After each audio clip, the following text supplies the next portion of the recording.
Okay, these are the purchased Cecropias.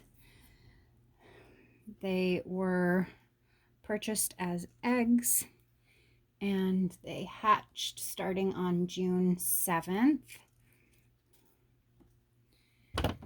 They started off eating maple and box elder, and then they transitioned themselves off of the box elder and have been only eating maple now.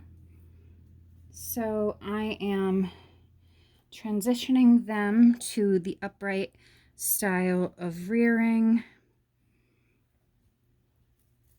So right now I am just removing everybody from the enclosure so that I can clean it.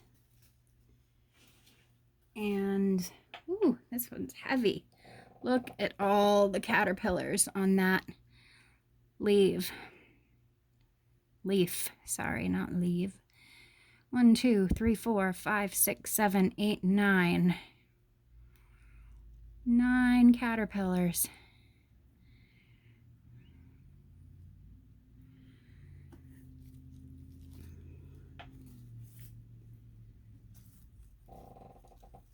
Let's see. Just removing the leaves that don't have caterpillars, which from this branch it was just 2 because all the other leaves had caterpillars on them.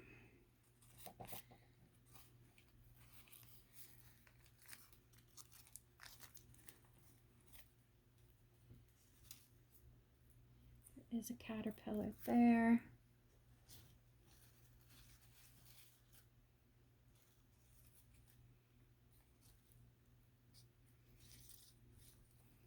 This is unoccupied.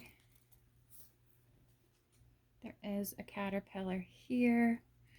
Looks like it just finished eating its molted skin.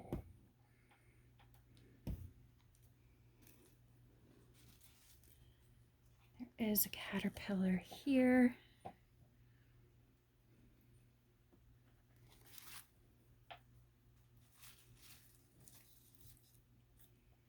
There is a caterpillar here.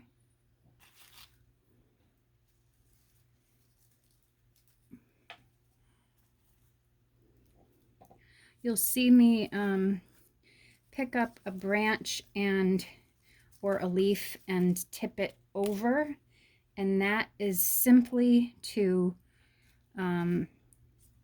get any of the loose frass on the leaves off onto the paper towels at the bottom of the enclosure so that I don't end up with frass all over my table and my floor.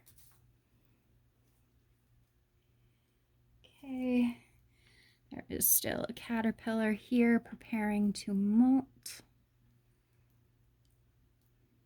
Try to show them to you.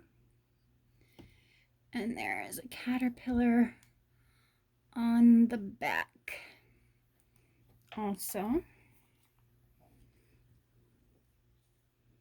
This leaf has a caterpillar on it. And this leaf has 2 caterpillars. This one is unoccupied. This is unoccupied. So that's all that's left on the paper towels. Going to roll them up. There's a little bit of frass on the bottom of the enclosure, so I'm going to sweep that up. A clean enclosure makes for healthy caterpillars. This is the frass that was on the bottom. Put it in my discard bin under the table. I have some clean paper towels ready to put in. I already prepared a floral tube with whole bunch of maple leaves. I'm going to stick that in there. Now I'm going to, actually I might be able to put a bunch of these leaves into a test tube. This one I can't because I cut the stem off of it. So the ones that still have stems, I'm going to try to put into a floral tube.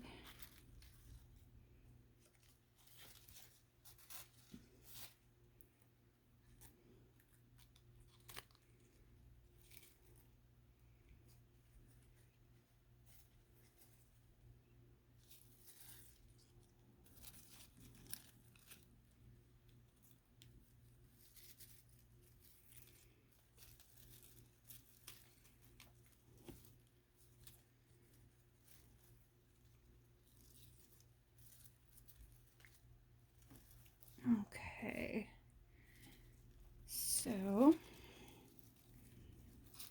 I'm gonna hold the bottom of these stems as one big group and stick it down in. And the good thing about these tops is that since the tops are made with like a stretchy type of plastic or rubber type material, it kind of closes around the stems, so there's not a big gaping hole for the caterpillars to fall into and drown.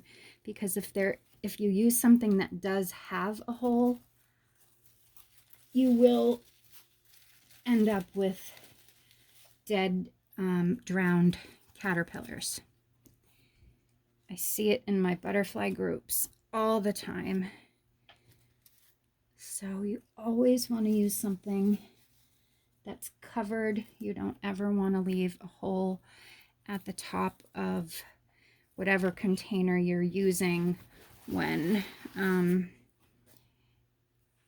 rearing them upright like this. So for example, this is an empty floral tube. It's just a clear one instead of a green one. You don't ever just want to put leaves in it like this and have there be this hole, because the caterpillars will climb in and they will drown in the water.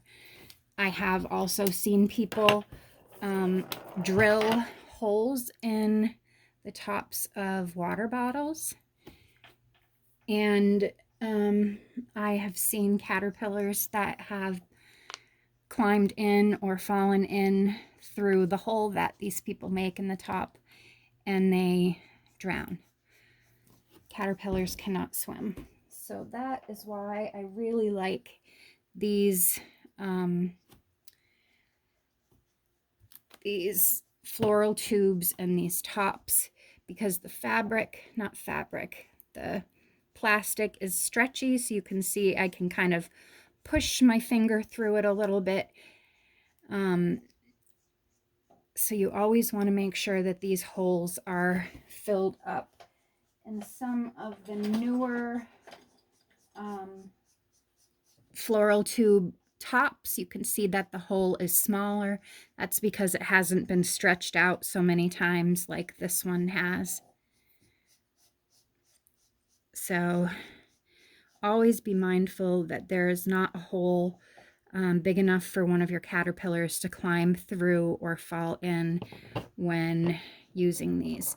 So for example, this has a fairly large hole, so I would need to make sure that I shove enough stems down into this floral tube to fill that hole. So I'm just gonna spray these leaves.